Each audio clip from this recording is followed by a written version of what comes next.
사사기 8장 후반에는 미디안과 이스라엘 사이에 전쟁이 끝난 다음에 기드온과 이스라엘 백성들의 삶이 이제 어떻게 달라졌는지 몇 가지로 기술하고 있습니다. 전쟁을 마치고 나니까 이스라엘 백성이 전쟁을 승리로 이끈 기드온을 왕으로 추대하려고 합니다.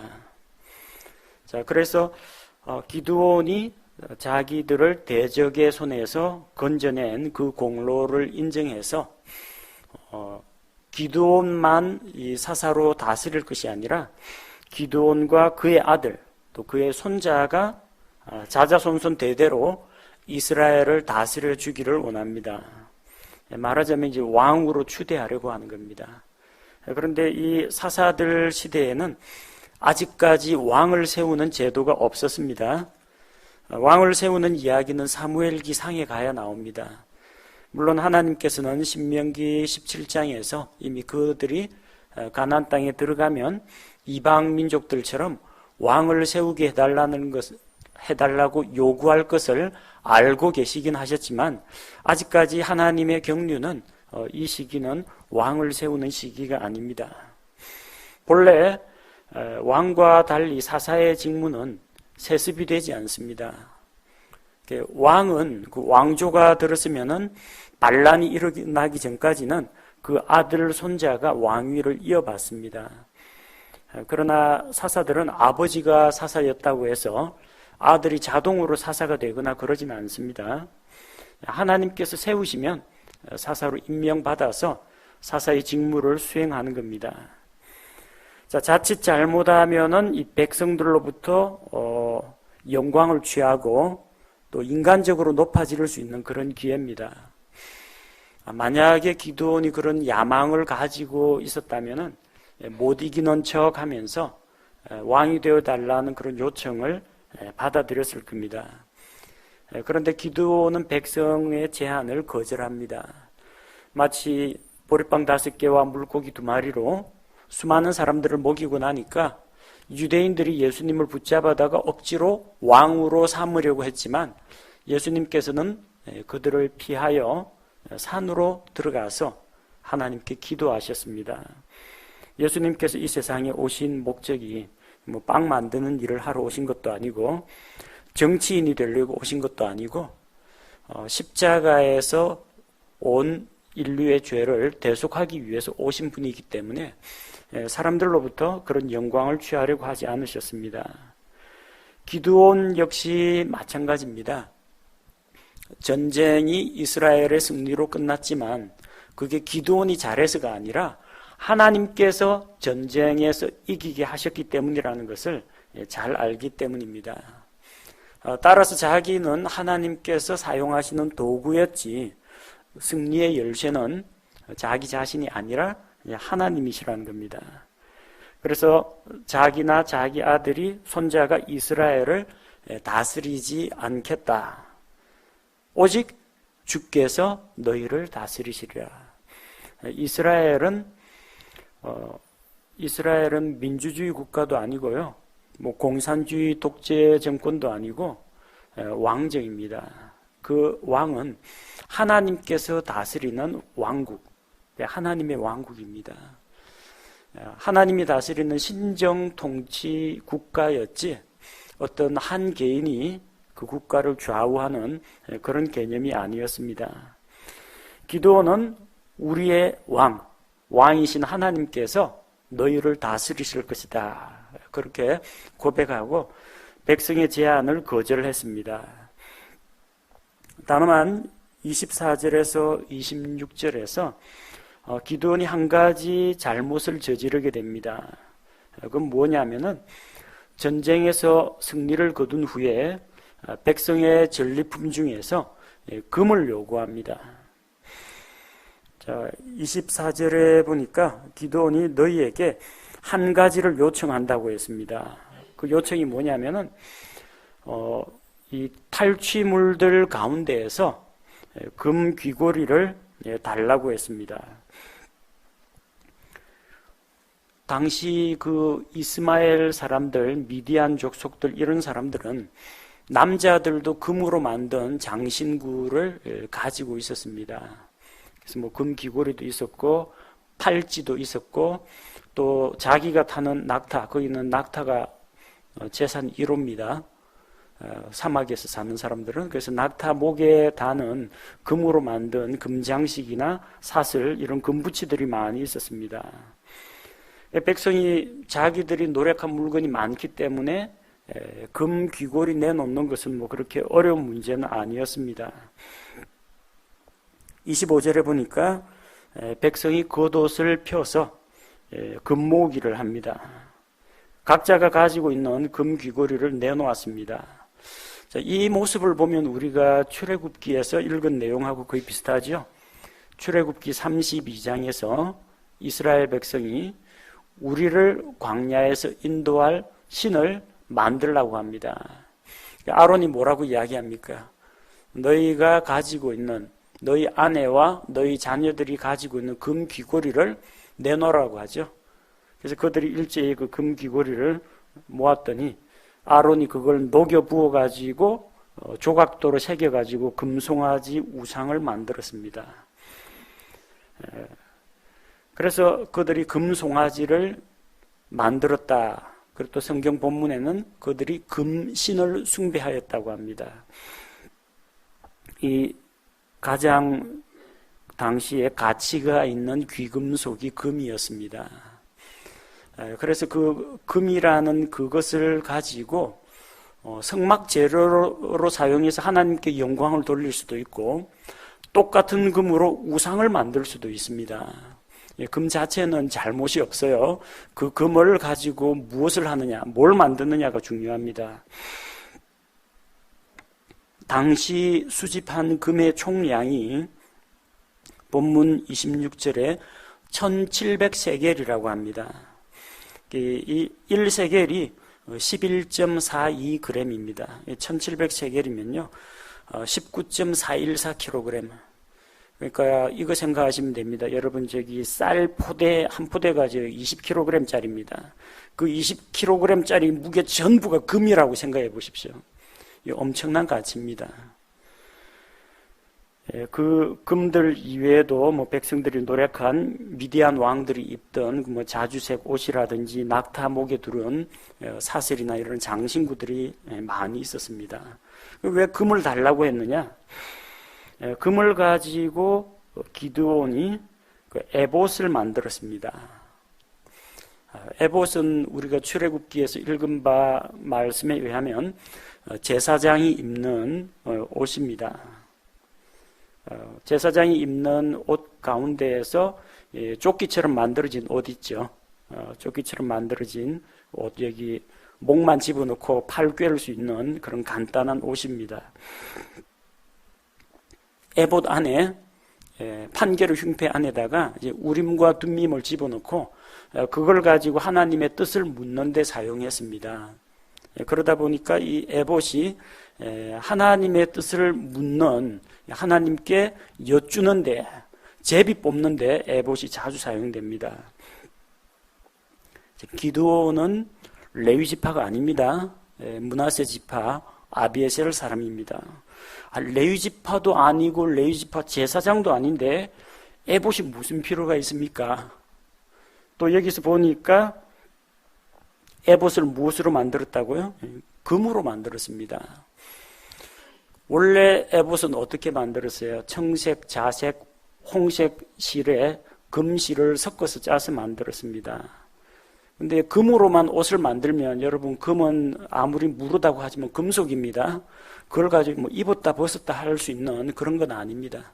물론 아주 크게 만들면은 이렇게 무슨 갑옷 투구 쓰듯이 갑옷 입듯이 입을 수는 있겠지만, 자, 그래서 이 기드온이 만든 에봇은요, 입었다 벗었다 하는 옷으로 만든 게 아니라는 걸 알 수 있습니다. 금속으로 만들었어요. 차라리 그냥 갑옷이라고 봐야 됩니다.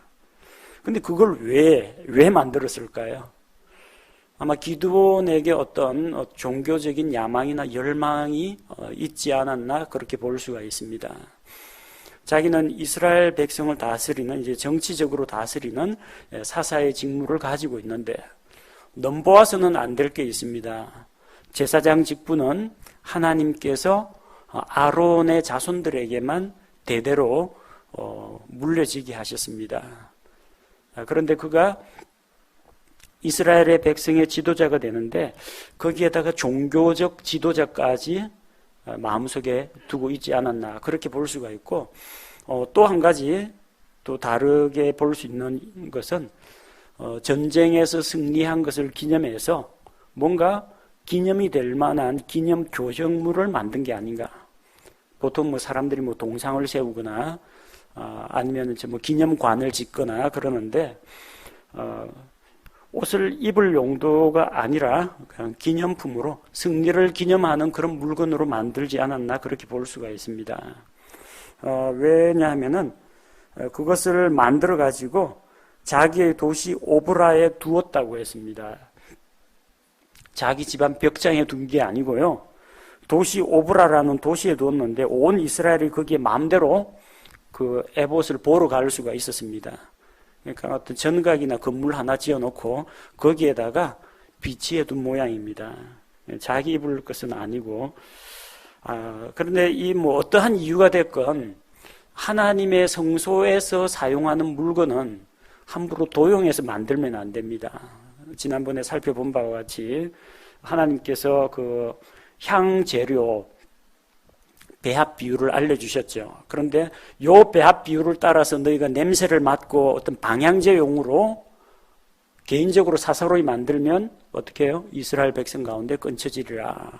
하나님께서 만들라고 하신 것을 개인이 사적인 용도로 만들어서는 안 된다는 겁니다.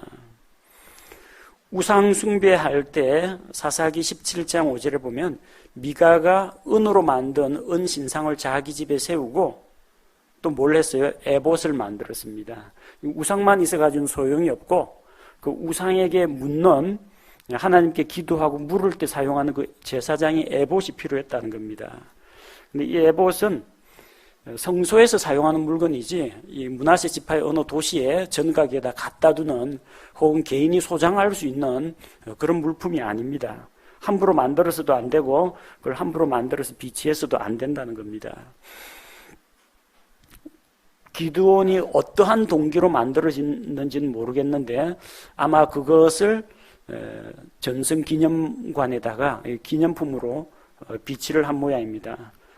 뭘 보면 알 수 있느냐면요, 백성이 그 에봇에다가 의미를 부여하기 시작했습니다. 백성이 에봇을 따라 음행의 길로 갔다고 기록하고 있습니다. 보통 성경에서 음행이라는 것은 남자와 여자의 어떤 성적인 신체적인 접촉, 성적인 부도덕을 이야기할 때 음행이라고 부릅니다. 근데 영적인 음행이 있습니다. 이스라엘은 하나님과 결혼한 주의 아내, 여호와의 아내로 등장합니다. 그런데 하나님이라는 그 자기 남편을 버리고 다른 우상을 섬길 때 하나님께서 간음하는 아내다, 이렇게 말씀을 하셨습니다. 영적인 음행이라는 것은 이스라엘이 주를 버리고 우상을 숭배할 때 사용하는 말입니다. 그런데 이스라엘 백성이 기드온이 만든 그 에봇을 가지고 음행을 저질렀다는 겁니다. 말하자면 에봇을 우상으로 섬겼다는 이야기입니다. 이게 기드온의 큰 잘못입니다. 어떠한 형상이든지 함부로 만들어서는 안 됩니다. 특히 거기에다가 그게 생활 도구라든지 생활 용품이라면 만들 수가 있겠죠. 그런데 뭔가를 기념하거나 승리를 가져다 주는 효험이 있는 어떤 물건이라든지 이런 식으로 의미를 부여해 가지고 만들면 사람들이 그걸 숭배하는 자들이 나타납니다. 기드온이 그것을 이제 오브라라는 도시에 갖다 두었다고 하는데 이스라엘 백성은 그 에봇이 모셔진 건물 앞에 가서 에봇 구경도 하고 그 앞에서 비나이다 절도 하고 그게 승리를 가져준다고 하니까 무슨 신통한 효험이 있는 줄로 알고 길흉 화복을 묶거나 그 앞에서 점을 치거나 아마 이런 일들을 했을 겁니다. 이런 일들은 다 뭐예요? 형상을 만들고 그 앞에서 경배한다든지 점을 친다든지 운세, 사주, 팔자, 관상 이런 거 보는 거는 전부 다 하나님 앞에서 죄라는 겁니다. 그래서 이 기드온이 만든 에봇이 이스라엘을 미디안과의 육체적인 전투에서는 이겼는데 이 영적인 전쟁에서 이스라엘을 완전히 패잔병으로 만들어 버렸다는 겁니다. 기드온이 에봇을 만든 일이 결국 어떻게 됐어요? 나중에 그게 자기 발목을 묶는 올무가 되었습니다. 그것이 기드온과 그의 집에 올무가 되었더라. 곧 이스라엘로 하여금 범죄하게 만드는 것이 되었으니까 그 죄값이 기드온과 그의 집안에 하나님의 징계의 형태로 돌아간다는 이야기입니다. 어떤 일이 일어났어요? 우리가 다음 시간에 살펴볼 텐데 9장에 보면은 기드온의 집안의 아들들 사이에 분란이 발생합니다. 내분이 일어납니다. 첩의 자식 아비멜렉이 자기 형제들을 죽이고 권력을 잡습니다. 그리고 이스라엘은 악한 지도자 아비멜렉을 섬기다가 아비멜렉과 아비멜렉을 따르던 자들이 함께 멸망당하게 됩니다. 이 미디안과의 전쟁이 끝난 다음에 미디안은 이스라엘 자손 앞에서 더 이상 고개를 들지 못하고 굴복하게 되는데 기드온이 다스리던 그 시대에 이스라엘 백성이 40년 동안 평화를 누렸다고 합니다. 7년 동안의 미디안의 압제 이후에 하나님께서 40년이라는 평화의 시기를 주셨습니다. 전쟁 끝나고 평화가 찾아오면은 사람들 마음이 긴장이 풀려가지고 해이해집니다. 그래서 우리가 그런 것은 경계할 필요가 있습니다. 항상 영적으로 깨어있고 근신하고 정신을 차리고 있어야 됩니다. 왜냐하면 우리의 대적은 한순간도 자지 않고 삼킬 자를 찾고 있기 때문입니다. 전쟁이 끝난 이후에 여룻바알이라고도 불리는 그 기드온은 자기 집으로 돌아갔습니다. 근데 30절, 31절에 보니까 기드온의 가정사가 나오죠. 기드온은 아내들이 많았습니다. 아내가 많았다고 했습니다.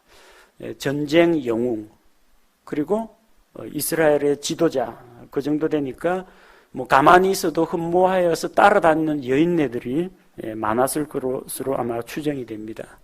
더군다나 이 소심남, 그 맺고 끊는 게 딱 부러지지 못하는 이 기드온 같은 스타일이면요, 그 뭐 어버버 하다가 그냥 뭐 올결에 아내로 삼게 되는, 차마 그 요청을 결혼 요청을 뿌리치지 못하고 뭐 어쩌다 보니까 아내로 맞이하는 그런 여인네들이 꽤 많았을 겁니다. 뭐 몇 명인지 성경에 기록은 나오지 않습니다. 다만 우리가 추정할 수 있는 게 자기 몸에서 낳은 아들이 70명이라고 합니다. 자기 몸은 기드온의 몸을 말하는 건 아닙니다. 물론 아이를 만들 때 아이의 그 절반에 해당되는 유전 정보는 기드온의 몸에서 나가겠지만 실제 아이를 낳는 것은 여자입니다. 기드온이 자기 몸에서 낳았다는 것은 자기와 연합한 몸을 이야기합니다. 부부는 둘이 한 육체가 될지니라. 부부는 한 몸입니다. 그러니까 그와 정식으로 결혼한 부인들, 그게 자기 몸입니다. 한 몸이니까 그 부인들이 낳은 아들이 70명이었다는 겁니다. 여러분 아이를 임신하게 되면 아들이 태어날 확률하고 딸이 태어날 확률이 얼마쯤 된다고 보십니까? 뭐 특별한 외적인 조건이나 뭐 이상 체질이 아니면요, 뭐 처음 한 2명, 3명 낳을 때는 뭐 딸만 둘, 셋 낳을 수도 있지만 많이 낳으면 많이 낳을수록 이 동전 던지기하고 비슷합니다. 동전 한두 번 던지면은 암만 2번 나올 수도 있지만 한 500번 정도 던지면 거의 확률이 반반입니다. 남아가 태어날 확률, 여아가 태어날 확률이 반반이라는 겁니다. 그러면은 지금 여기 성경에는 son이라고 해서 아들이 70이라고 했거든요. 그럼 딸은 한 명도 안 낳았다는 이야기입니까? 딸은 개수가 안 됐을 뿐입니다. 그러면은 이게 확률이 거의 50%, 2분의 1, 2분의 1이라고 가정하면 아들이 70명이면은 딸들도 대략 70명이나 뭐 60에서 80 정도 된다고 봐야 됩니다.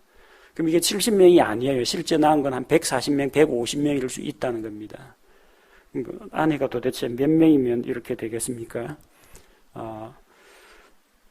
한 사람이 70명이나 한 사람이 혼자서 140명 낳았다는 건 좀 말이 안 되는 것 같고요. 여기 성경도 많은 아내들, many wives, 많은 아내라고 했으니까 아내 1인당 5명씩 아들을 낳는다 쳐도 부인이 14명이나 필요합니다. 딸까지 감안을 하면요, 부인들 숫자는 아마 20명이 넘어간다고 봐야 됩니다.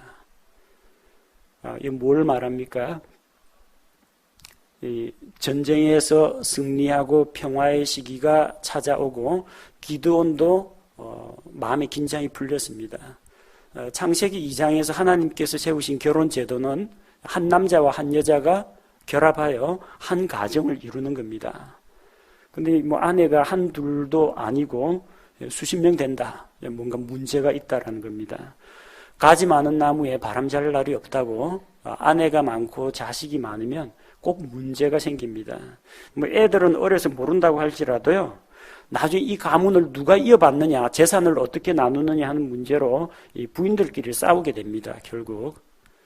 근데 문제는 이제 전혀 엉뚱하게 첩의 자식에 대해서 문제가 터져 나오죠.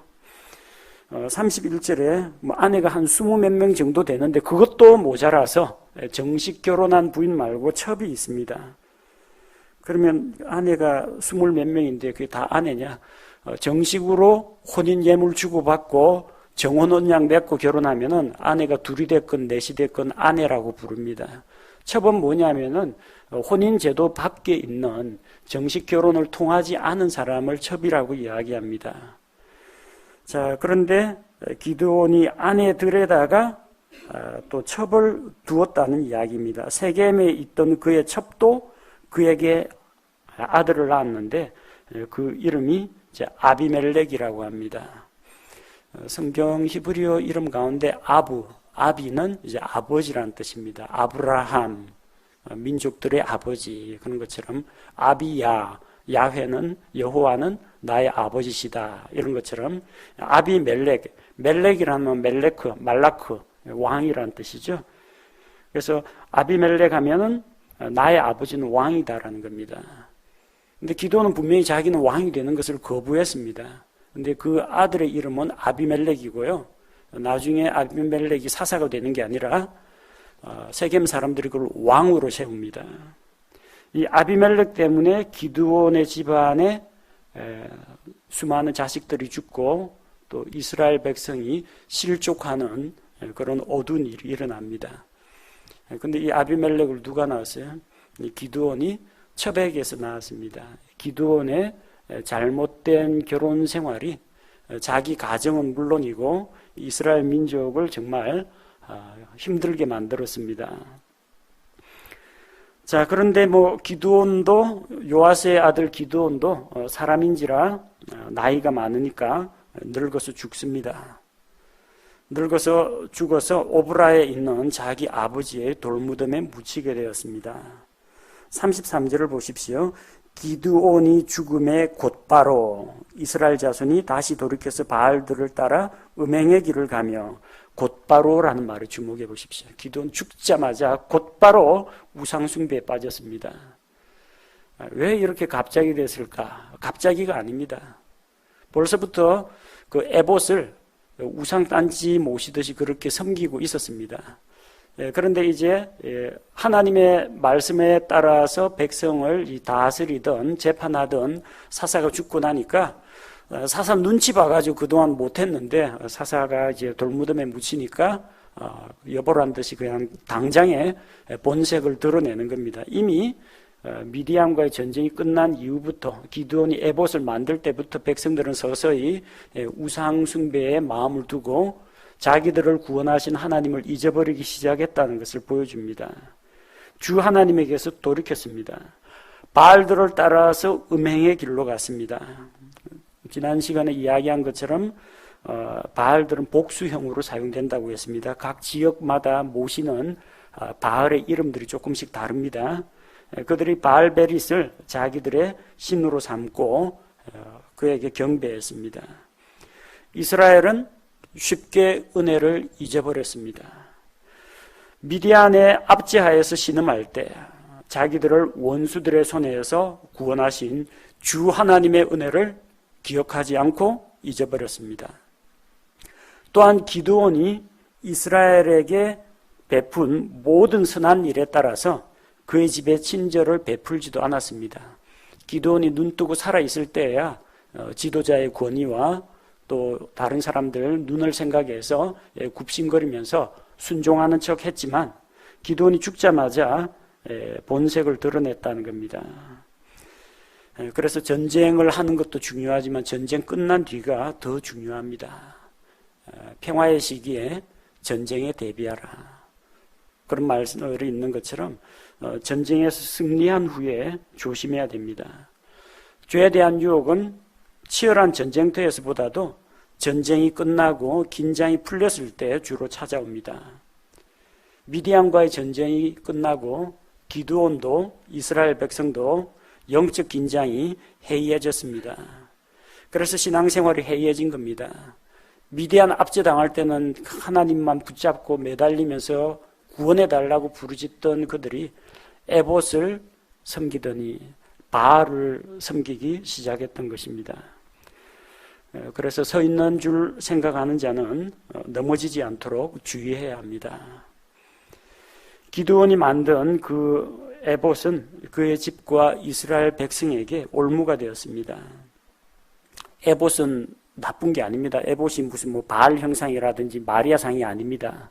에봇은 진짜로 하나님께 이 희생 제사 드릴 때 제사장이 사용하는 종교적인 신앙적인 그런 용도로 사용되는 옷입니다. 그런데 제사장의 옷조차도 우상으로 사용될 수 있다는 걸 우리는 기억해야 합니다. 이 예배당 자체가 다른 건물하고 똑같습니다. 콘크리트하고 목재 섞어가지고 만들었습니다. 근데 이것을 그냥 성전인 것처럼 애지중지 해가지고 여기 목사 올라가는 요 강단은 거룩한 곳으로 알고 일반 성도는 올라오지도 못하게 하고 이러면 그때부터 여기 우상이 돼버립니다. 아니, 십자가 좋죠. 예수님께서 우리 죄를 대속하신 그 십자가, 하나님의 무한하신 긍휼과 하나님의 지엄하신 거룩하심과 공의의 상징이 십자가 아닙니까? 십자가가 무슨 나쁜 건 아닙니다. 근데 십자가를 우상으로 여기는 사람들도 있어요. 십자가 되면 드라큘라가 도망간다고 생각하거나, 아픈 사람한테 십자가 올려놓으면 기도하면 병이 낫는다고 생각하거나, 이러면 십자가가 부적이나 다름없다는 겁니다. 종교적인 표상도 어떻게 사용하느냐에 따라서 우상으로 변할 수가 있다는 겁니다. 그 대표적인 사례가 무엇입니까? 민수기 21장 9절에서 이스라엘이 광야에서 불뱀에게 물렸을 때 하나님께서 놋으로 뱀을 만들어서 장대 위에 매달라고 했습니다. 그래서 하나님의 말씀을 따라 누구든지 장대에 달린 놋뱀을 보는 자마다 사망의 고통에서 해방되어서 살아났습니다. 생명을 얻었습니다. 이 얼마나 신통한 효험이 있습니까? 죽어가던 뱀독에 죽어가던 자가 장대에 달린 놋뱀을 보니까 살아났다. 야, 이 놋뱀이 진짜 대단한 건가 보다. 그게 어느 시대까지 내려왔어요? 모세가 만든 놋뱀을 이스라엘이 대대로 숭배했습니다. 히스기야 때 그게 없어집니다. 히스기야가 종교개혁하면서 이게 뭐냐? 느우스탄이다. 느우스탄이 뭐냐? 놋조각이라는 겁니다. 놋조각. 이게 무슨 하나님께서 이걸 보는 것을 통해서 이스라엘을 뱀의 독으로부터 구하셨지. 이 놋조각이는 아무것도 아니에요. 하나님께서 그들의 믿음을 알아보는 표로 장대에 놋뱀을 단 거지, 놋뱀에 어떤 주술적인 효과가 있다든지 놋뱀의 치료의 권능이 있다든지 그런 거 절대 아닙니다. 그런데도 놋뱀 신세를 졌으니까 이스라엘 백성은 이 놋뱀 앞에서 경배했던 겁니다. 히스기야 그걸 산산조각 내서 부스러기로 만들어 버렸습니다. 아무리 좋은 것이라도 그것이 본래의 목적을 벗어나서 하나님보다 더 높은 것으로, 혹은 그 자체에 담긴 의미는 생각하지 않고 그 자체를 경배하고 숭배하다 보면 우상단지가 되어버린다는 겁니다. 아마 기드온도 처음에는 이걸 우상 숭배하려고 만들지는 않았을 겁니다. 처음에는 전쟁에서 승리를 주신 하나님께 감사하고, 기드온은 레위 사람은 아니지만 하나님께 수도 없이 물었지 않습니까? 제가 내려가면 이 미디안 족속을 제 손에 붙이시겠습니까? 하나님 한 가지만 조금 표적을 좀 보여주십시오. 또 표적 부르면 또 하나님 저 질문이 있습니다. 표적 한 가지만 더 하면 안 될까요? 하나님께 자주 묻지 않았습니까? 아마 그렇게 하나님과 대화하고 묻는 그런 자기의 신앙 경험에서 하나님께 묻고 기도할 때 사용하던 그 에봇을 떠올렸을 겁니다. 하나님께 감사하는 마음으로 승리를 주신 하나님께 감사하는 마음으로 만든 에봇이었을 겁니다. 근데 그게 백성들 사이에서는 기도원이 그걸 금으로 만들어가지고 금하니까 일단 뭔가 가치가 있고 있어 보이지 않습니까? 그걸 자기의 도시 오브라에 두었다고 하니까 저기서 무슨 영험 있는 신통력이 나오나 보다 생각하고 그것을 음행하듯이 섬기고 결국 우상숭배에 빠졌다는 겁니다. 우리도 이런 오류에 빠지지 않도록 이제 조심해야 됩니다.